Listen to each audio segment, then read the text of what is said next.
Welcome into the CFB Nation All-America podcast. My name is Bill Trocchi, senior editor here at sportingnews.com, alongside Bill Bender, lead college football writer here at sportingnews.com.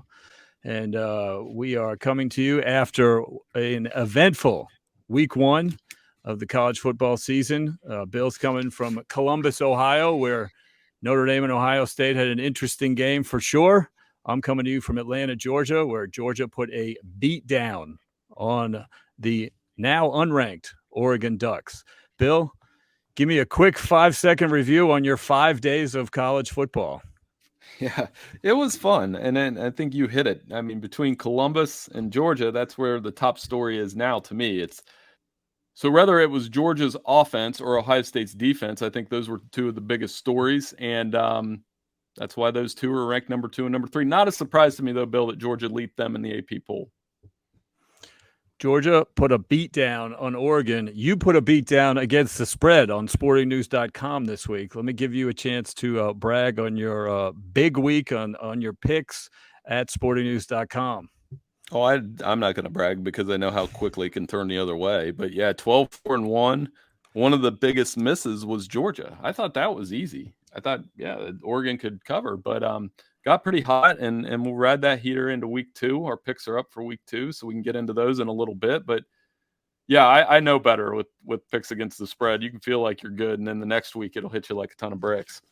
Don't get a big ego yet, but man, holy mackerel, you were on fire last week, and you're on fire in our contest too. I'm way behind. I got some work to do, but I've got time. It's early. I'm like Oregon. I got to build out of this early hole. Yeah. Well, you and DeCourcy with our underdog challenge as well. I said, the worst thing you can do with me is start talking smack, because then I'm going to get mad, and then I'm going to want to. Then when I get mad, I want to prove people wrong. So off to a good start, but plenty to talk about on week 2 in a little bit. Another team off to a good start, Ohio State. They struggled a little bit in the first half against Notre Dame. You were there. The passing game really wasn't there. They decided they needed to try and run the ball past Notre Dame, and run it they did. They won both lines of scrimmage. They prevented Notre Dame from running the football. They ran the football critically in the game-winning drive, the game-sealing drive, really, in the fourth quarter, and rode a strong defense. If you're Ohio State, you didn't get the 25, 30-point blowout that some people were predicting, some people like me, but you did get the win. What's Ohio State's takeaway from this victory? I mean, there was some frustration about the offense, but I think some of that was born out of Jackson Smith-Njigba leaving the game with a hamstring injury. You can thank me for that, like the jinx from the feature that I wrote about him last week. That was fun. But there also was a certain level of satisfaction coming out of that locker room. Whether it was Ryan Day, he was beaming. He said 5 different times that we just beat the number 5 team in the country. Jim Knowles was the last one that came in the interviews afterward. And, that's a nod to what he's brought to that team, which the run defense is fixed. At least it looked fixed against Notre Dame. The defense looked much better. And I'm sure in Columbus, after the first play, there was probably a collective groan because Lorenzo Styles catches a pass. There's a missed tackle. There's a roughing the passer. And they're probably like, here we go again. But really the rest of the night, they kept everything in front. The other end of it, Bill, and you can talk about it, I thought Notre Dame acquitted themselves well. They made some mistakes and they had some opportunities. It was a 14-10 game, but there's a reason why they only dropped to 8. It's not a quote unquote bad loss, as we talk about in the college football playoff nomenclature.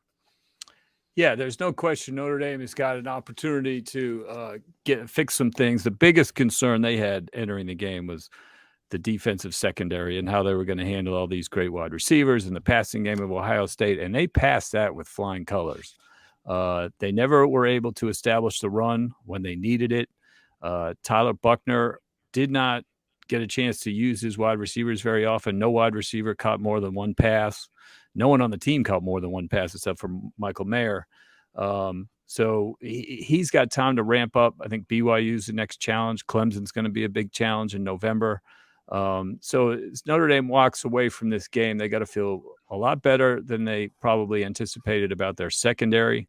They're probably a little surprised their defensive line and their offensive lines did not acquit themselves better than they did. And you sold on Buchner, half sold on Buchner. I thought he played okay. I thought he completed passes. Tommy Rees called a very good game in the first half. And then I think in the second half, when it got tight, there's a couple plays he might want to have back. But in terms of what they have at quarterback, I don't think it's a bad first start. It is very hard to go win at the shoe regardless. They don't lose at home often. I've seen I covered Sporting News however long. I've only seen them lose there 3 times. And so my point is, you're not going to win there without a running game. And he didn't have that. So I thought he did as best he could. Yeah, hard to say. First start. I don't know what his potential is. I mean, I think they can win with him for sure. But you're right. The formula to beat Ohio State last year, Michigan and Oregon established the run. Notre Dame was unable to do that. Notre Dame was stuck on 10 points. 10 points isn't going to beat Ohio State. Let's talk about another game that is going to be talked about for the rest of the year, and that's going to be Florida and Utah. It's going to have an effect on Utah's playoff chances as a potential Pac-12 winner. People look at the non-conference, say, well, you didn't beat Florida. Now all of a sudden Florida jumps into the poll after a big win. Game came down to the last play. Couldn't have been more exciting. And the superstar that emerged was Anthony Richardson. Yeah, and like if we were doing Heisman, picture and those kind of things, he jumped right into it. I was on Sports Grid earlier today, and they talked about how much his odds jumped up. I mean, here's the stat I was telling a lot of people. So if you take his 168 passing yards, his 168 or 106 rushing yards, excuse me, that's 274 yards. And that is an average between when he's either passing the ball or running the football of 7.4 yards per play. Now, Bryce Young was at 8.9 against Utah State this weekend, and it's Utah State, and Bryce Young, phenomenal, 100 yards rushing as well. But you've got a difference maker on that at quarterback. And I think, again, it speaks to Billy Napier and his quarterback development and all those coaches that they had in Florida in the team photo. There was like 100 of them, but they know what they're doing. And he got the best out of Anthony Richardson. I think this is damning for the Pac-12. We talked a little bit about Oregon and Utah, and you go get the chance to play 2 SEC schools and you get punked in 2 different ways. So we can get into that later about what I really think about it. I think it's good news for USC that we're going to start pumping them up. But yeah, Anthony Richardson, potential for a star, great week 2 matchup against Kentucky against Will Levis. Who knew that was one of the games we're spotlighting in week 2 is like a hangover to week 1, but there's still a couple good drinks on there. I'll push back a little bit that Pac-12 didn't represent itself. I mean, Utah lost in the last play of the game. And suddenly people are talking about Florida, about, pushing Georgia, could be the second best team in the SEC East. It was a home game. Like, Utah played well, acquitted themselves well. If they go 11-1 and their one loss is at Florida on the last play of the game, I'm not ready to count them out. But if Utah has like Michigan uniforms on or like Tennessee uniforms on, and we're like, oh, they played great in the Rose Bowl for 3 quarters, they still lost. They gave up 1 billion yards to Ohio State, and they played well against Florida, but they were ranked like 7 or 8. And I know our editor Elliot Ponnell would use that as an opportunity to bash preseason polls, but the preseason polls are there for a reason, because we all are still thinking that Utah is good. So to me, it was a missed opportunity for them. I do think they are more likely to run the table and get back in the playoff picture than Oregon. Oregon looked pretty broke.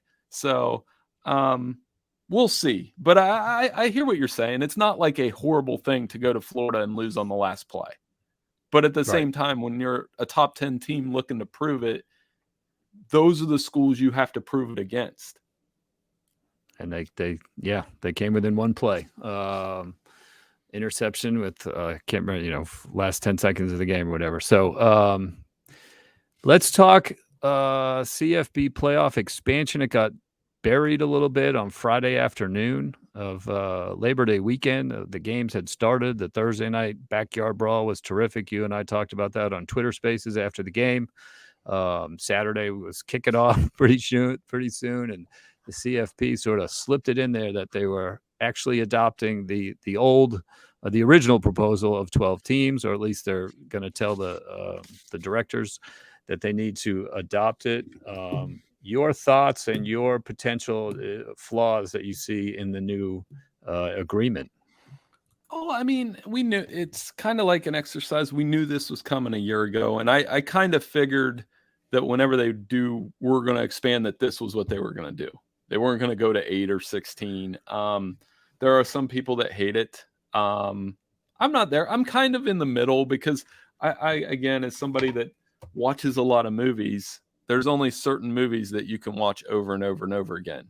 That's who I mean, I have like a list, but I don't know how many more times we can watch Alabama, Georgia, Ohio State, Clemson, or Alabama, Georgia, Ohio State, Notre Dame, or Oklahoma. Those 6 schools that have 25 of the 32 appearances. I do think more opportunity is good. Still got to figure out the on-campus situation. Like, how are they going to play games at Ohio Stadium, or are they going to play them at Lucas Oil Stadium? I think for certain schools, though, and as you just said, I live in Columbus, like Ohio State, Alabama, and Georgia aren't going to be excited about it because it's essentially not rewarding their regular seasons on one end. But on the flip, I'm like, you take Ohio State in a year like 2015, which I mentioned earlier, when they lose to Michigan State, and that was a team capable of winning a national championship. Now they're going to get that chance. So they're basically going to be like Duke, Kansas, and North Carolina in the NCAA men's basketball tournament. They'll get in every year. They'll have a high seed. It's on them to go out and win it.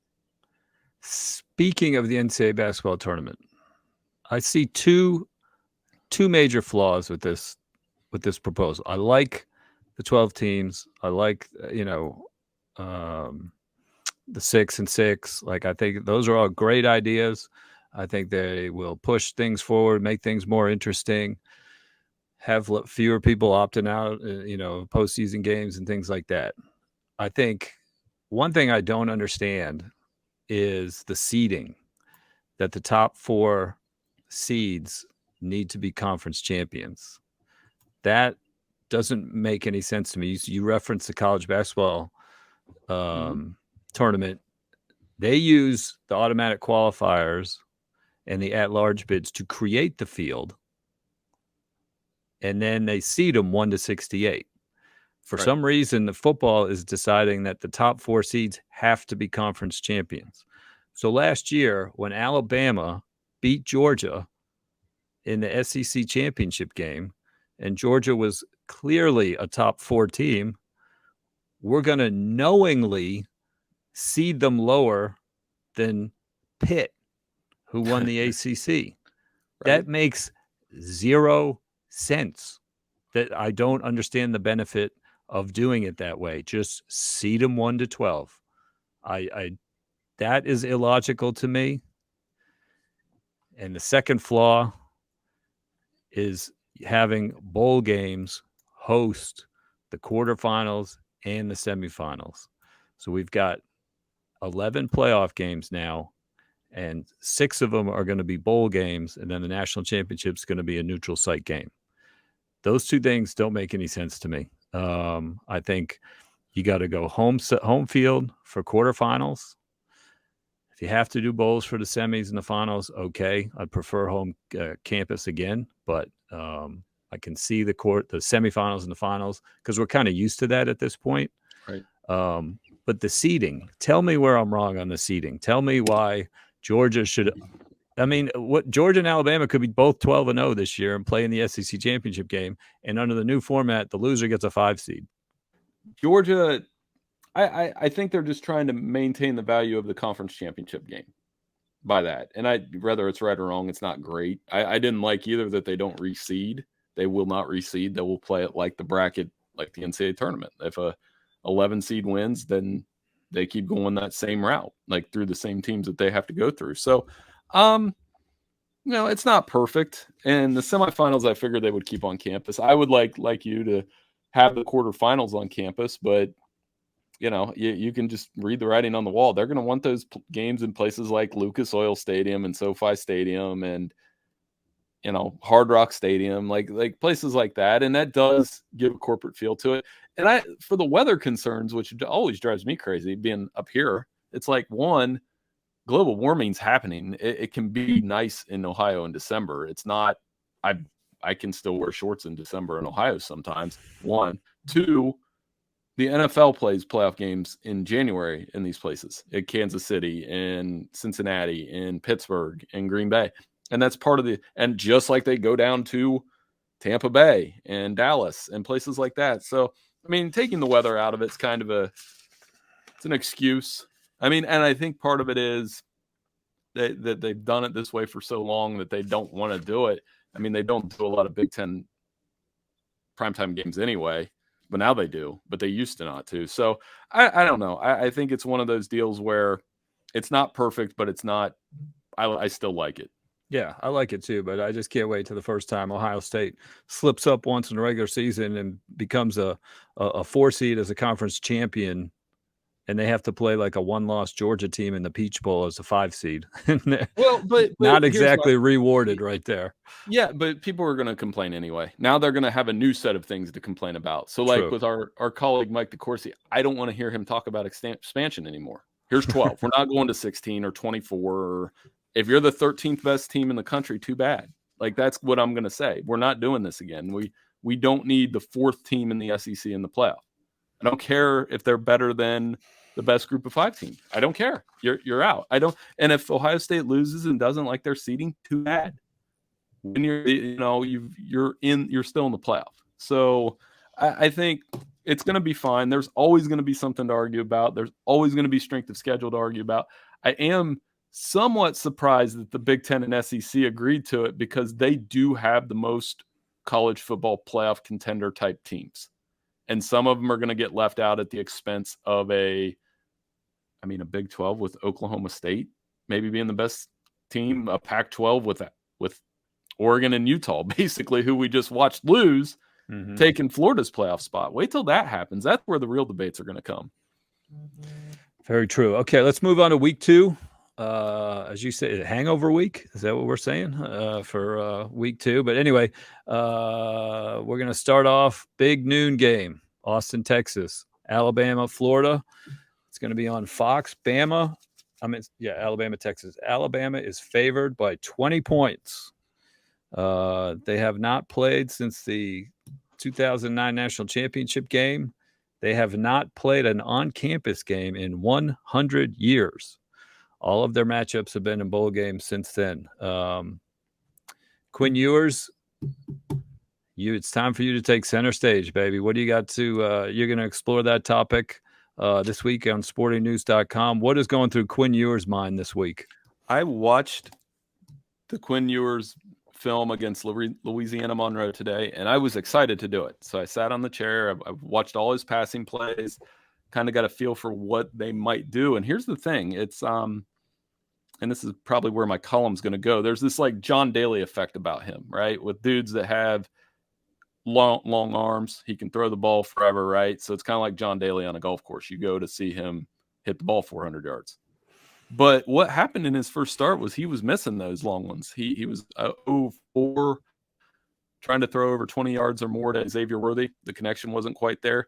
But he was very good in the 20-yard box, the chipping range, so to speak. So I think that's where he's going to have to be really good, in that 20-yard box, because this isn't Louisiana Monroe pressuring him. This is Alabama dudes. It's Will Anderson. He's going to have to go off script and make some plays, which he did. So as far as his opener goes, I was very impressed. Very, very impressed with Quinn Ewers. Thought he played well. They do have some guys on offense that can play, and it's not just Bijan Robinson. They got some perimeter threats and good-looking tight end. So I think they're going to score some points. I would be more worried on the other end. I think Alabama's going to score 45 to 50 points in this game, and it'll feel like, I think a lot of Texas fans, they would take a game like the LSU game in 19. You remember that game where they went back and forth with Burrow? I think they would take that. I don't think they're going to get it, though. I think Alabama's going to score too many points.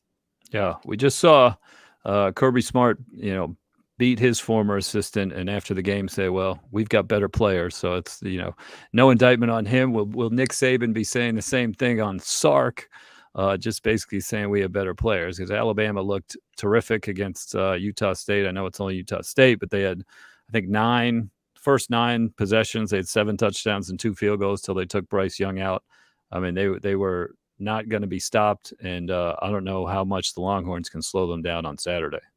Right, and Bryce Young looked phenomenal, and it's their turn to flex essentially, right? Georgia flexed against Oregon, so now it's Alabama's turn to say, "Oh, here's what we can do." And I mean, nobody was really paying attention to what they did against Utah State, but it looked like Bryce Young was on the move a little more, on top of his ability to throw the football, which will generate more of a ground game. It looks like Will Anderson was flying all over the place as usual.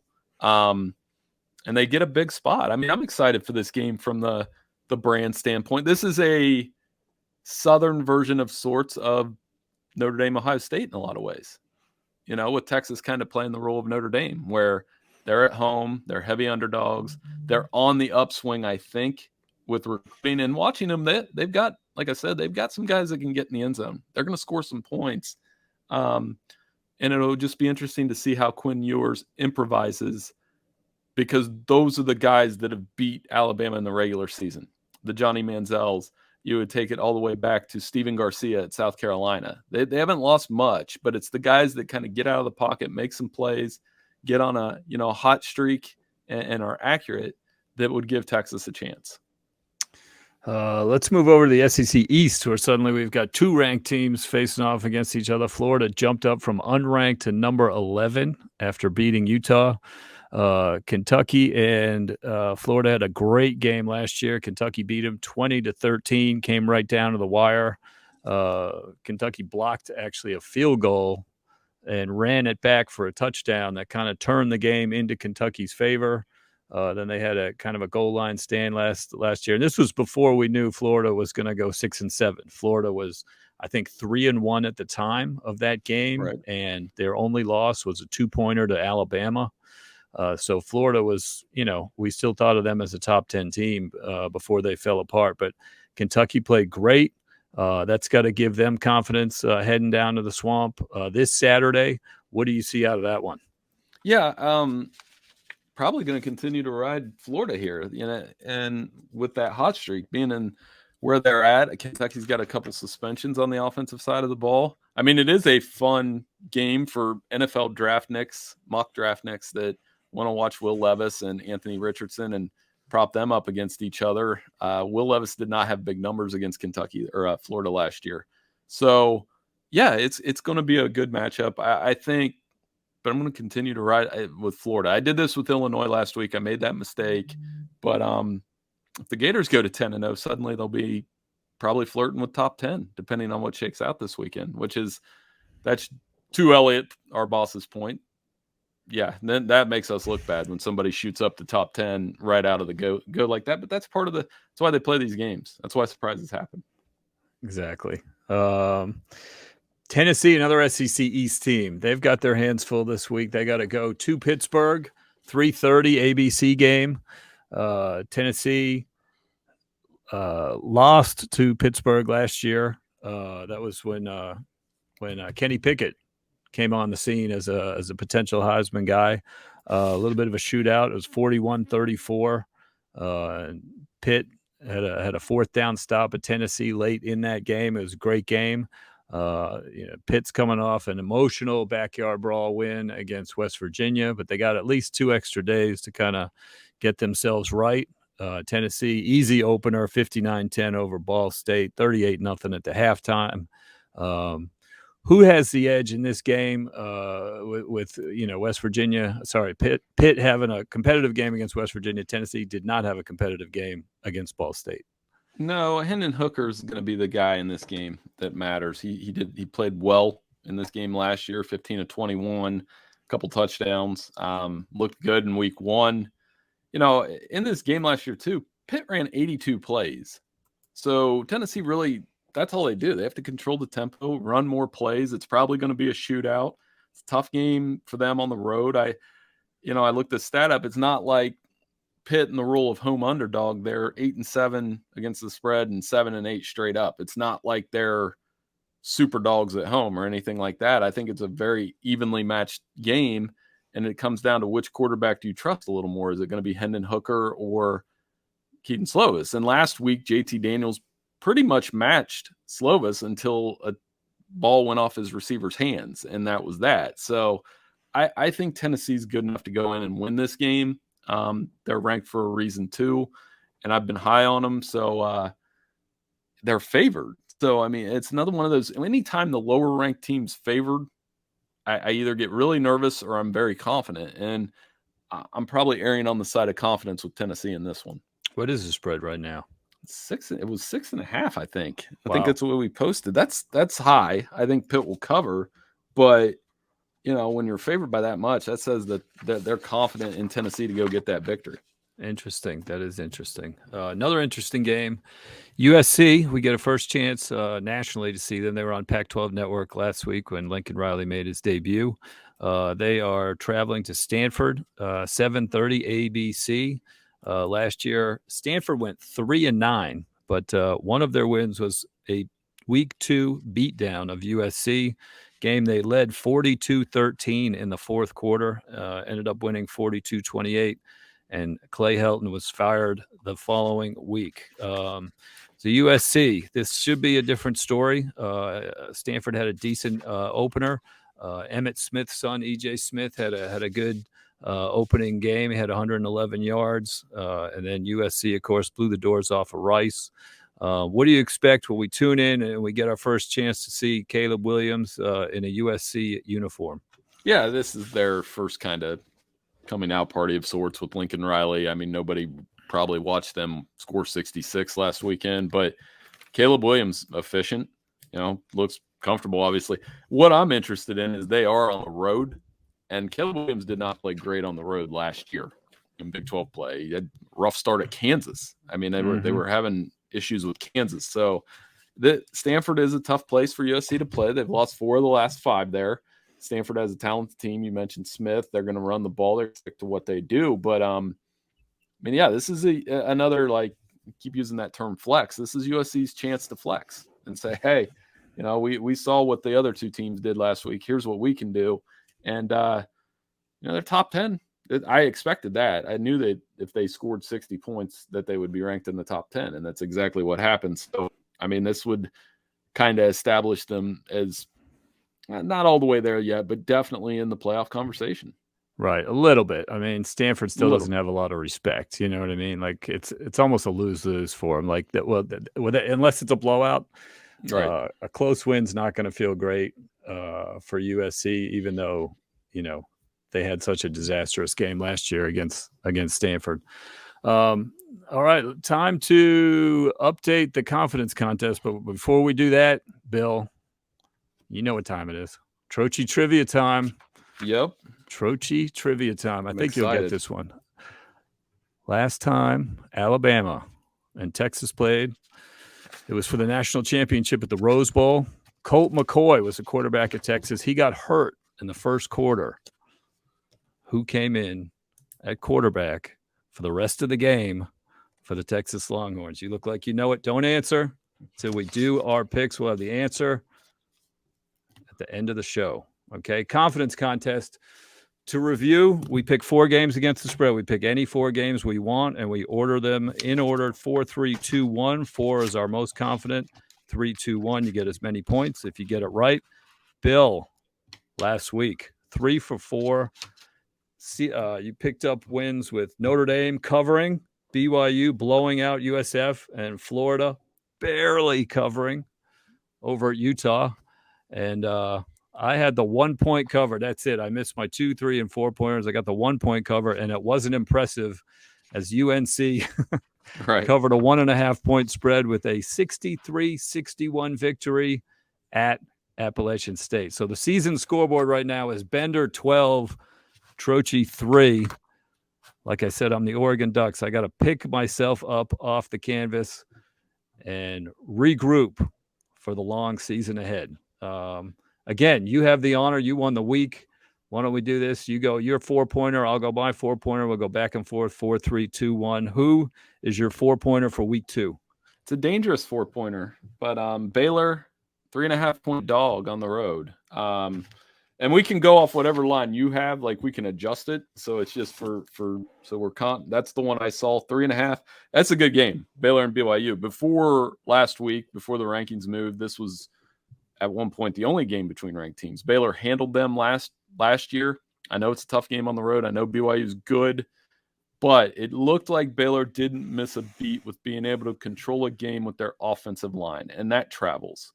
When your offensive line plays well, if you can do that on the road and your defense plays well, and Dave Aranda's star continues to rise, I mean, they're a top 10 team. Here, the top 10 team road underdog. I'm going to trust the Bears. I can see that. I looked at that game. It was too close for me, but you can make a case for BYU too. But anyway, my 4-pointer, based on the superstar profile by Bill Bender last week, Washington State quarterback Cam Ward. The Cougars getting 18.5 points in Madison this week, week 2. I like the Cougars to cover that number. Wisconsin might win. 18.5 is too much for me. I think Washington State they've been gearing up. They've been looking at this game. They had an Idaho opener. They looked a little sluggish against Idaho. Part of me thinks they're thinking ahead to Wisconsin. The Wisconsin game is here. It's a lot bigger game for the Washington State program than it is for the Wisconsin program. And like I said, 18.5, I'm going to take the points. Yeah, I like it. That if he makes a couple plays in the passing game, I don't think they're going to win. Now, if they take it in the fourth quarter and Cam Ward poses some problems for Wisconsin, yeah, could be interesting. Their offensive line has to hold up, though. They were a little sloppy, like you said, a little sluggish in that game, and Wisconsin is going to continue to grind it out. Graham Mertz did look efficient in their opener, albeit against a much inferior opponent. And Braylon Allen had the 96-yard touchdown run. So I like your bet, though. I like the confidence, and I thought about that one, and I probably should have had to been required to do that. So I'm good with that pick. My 3 is Alabama. I'm just going with. I like betting on the big game because that's one that you research. I think they're going to come out and make one of those statements that we've been accustomed to seeing over the years, whether it was when they went to the blackout at Georgia or when they went down to the swamp at Florida and just totally remember that game where they went down to the swamp and just totally destroyed Florida and it was over at halftime. I think this is coming, that they're sitting on the, we saw what Georgia did. Now we're going to show you what we can do and kind of send a message to Texas A&M along the way. So Texas may catch the stray that is going to be directed at Texas A&M in a month. Texas may catch the first, this is, and I do like yours. Like I said, I like his kind of playmaking ability, but if he can't hit the deep ball against these guys, they're going to be in trouble. And I like Alabama to cover that 20. If it got to 21.5, I would probably take Texas, but since you got that hook 20.5, I'm going to go ahead and take Alabama as a 3. Nick Saban's going to be trying to get into Arch Manning's head. He's like, you really want to go to Texas? You come to Alabama, son. You haven't signed anything yet. You haven't signed anything. Right. He could be trying to have a last tip. That is a good subplot. He could have a pitch to Arch Manning by running up the score and embarrassing Texas. All right, my 3-pointer. I'm going with Arizona plus 10 at home against Mississippi State. Mississippi State looked pretty good last week, but they don't travel very often in the non-conference. I think it's going to feel weird for them. Arizona State, extremely impressive at San Diego State. I think it was 38-20, but they gave up like a fluky block punt touchdown. They really controlled that game against the San Diego State team that's expected to be pretty good, always has a good defense. You called Arizona, and Jason Delores was a key transfer in the offseason. You proved to be right on that one. I'm going to take the Wildcats plus 10 as my 3-pointer. Yeah, I mean, that's not a bad pick at all. I mean, Arizona could be one of those super dogs as well. So I like it. I think we're going to hit these. For my 2, I went right to the alma mater, right? Ohio Bobcats traveling to Happy Valley, 24.5-point underdogs. And I'm just going to remind everybody that so I got a quick story for you. When I was Sporting News in 2012, and we were sitting in an editorial meeting. There's couple people left in the building that can attest to this story. I told our editor at the time, I said, Ohio plays Penn State in the opener, and we're going to win the game. Like, and everybody laughed and thought it was hilarious. Oh, the Mac kid is funny. And they won 24-14. And they quite frankly, they dominated the game. So it was a very big win for the Bobcats. And then I tried the same speech the next year against Louisville and Teddy Bridgewater, and Louisville beat them by about 40 points. So I'm not always right. I do think they can cover 24.5. Penn State's going to win the game probably by 3 touchdowns, maybe 2. But Curtis Rourke at quarterback, like the offense, I don't think Ohio is going to stop him.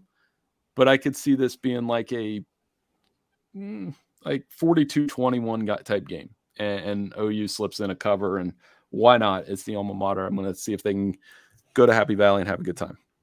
Penn State should be 0-1, says somebody who picked Purdue last week, and they were unable to run out the clock.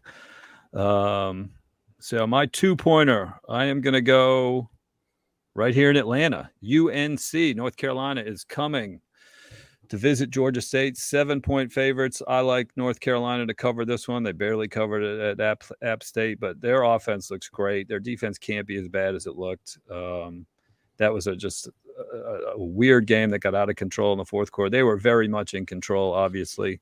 A couple of penalties in the fourth quarter, extended App State drives. If North Carolina, they were questionable. Like, North Carolina was very close to getting off the field a couple times and maintaining a decent control of that game before all the wheels came off. So I feel like North Carolina can cover the 7 here in Atlanta. So for 2 points, I'll take the Tar Heels -7. That's over Georgia State. I didn't see that one. I might have taken that one too. That seems like easier than it should. So my one is Hawaii, 51-point underdog at the Big House. I just wanted to mention this game, so this is my way of getting it in. I think that's an absurd spread.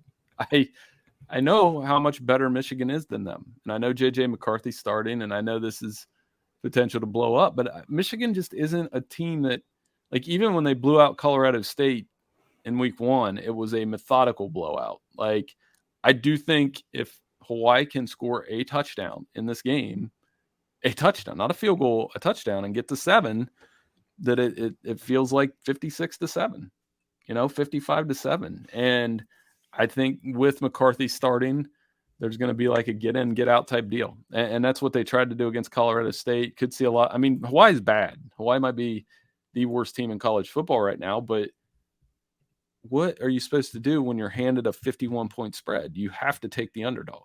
You have to. Bill, my alma mater. I know. Finished 128th in the country in scoring last season. And we did not have an influx of talent over the offseason. And we just put up 63 on the road at Hawaii. Just letting you know that. And they got smoked again. But I'm this is the largest spread in Michigan history. And I looked, I saw one of their beat writers tweeted that, and I do remember the game when they were a 45.5-point favorite over UMass. I mean, Big Ten teams don't see, Ohio State sees spreads like this. Michigan doesn't get to the 40-point spread often. So, and they did not cover that game. I remember it was like 50-10. So I could see, you're basically telling me that it's 7 touchdowns and a field goal without the other team scoring. And it could very well happen, but you know what? I'm going to give Hawaii some credit and see where that 51-point spread takes me. J.J. McCarthy's going to try to run up the score all by himself. He wants that starting job for the Michigan quarterback. My number 1 pointer is going to be Army +2 at home against UTSA. UTSA looked great against Houston. I feel like it's going to be a letdown game for them. Very disappointed. They weren't able to pull off the upset against Houston. I'm sure they've been looking at that game all off season. Big game for them. Army acquitted themselves pretty well against Coastal Carolina, who's going to be really good this year. They got beat, but I like Army at home. UTSA has been just focused on Houston, like I said, the whole offseason. Now they got to face a talented Army team, a good Army team who actually threw the ball a little bit successfully against Coastal Carolina. They've been good for the past couple of years. It's a weird offense to prepare for. So I'm going to say Army gets the W at home against UTSA. All right, so those are our picks. Once again, Bill's taking Baylor -3.5 against BYU. Alabama -20.5. You're going with big spreads this week the rest of the way. Alabama -20.5 at Texas. Ohio +24.5 at Penn State. And Hawaii +51 at Michigan. Game starts, you're up 51-0, Bill. I know. I'm going to take it. My 4-pointer, Washington State, 18.5-point dogs at Wisconsin. Arizona, 10-point dogs at home against Mississippi State. North Carolina, 7-point favorites on the road at Georgia State. And Army, a +2 favorite, +2 dog at home against UTSA. Let's wrap it up with the trivia answer, Bill. Who replaced an injured Colt McCoy in the 2009 National Championship game, came in, threw 2 touchdowns, threw 4 interceptions, and was on the losing end of Alabama's 37-21 victory? It was Garrett Gilbert. And I'm trying to think where he may have ended up at multiple places after Texas. No, just one transfer. I actually did look at this.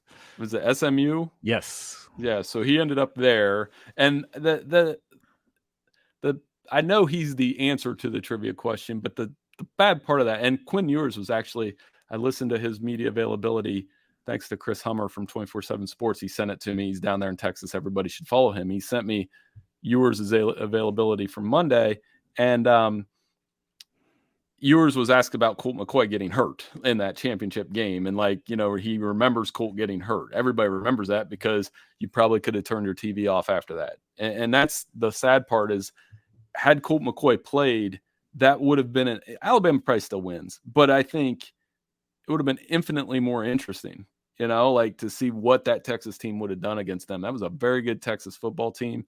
Mac Brown's last really good one. And, man, I can't believe it. It's been 13 years. So, yeah, it'll be interesting to see. Yeah. Okay.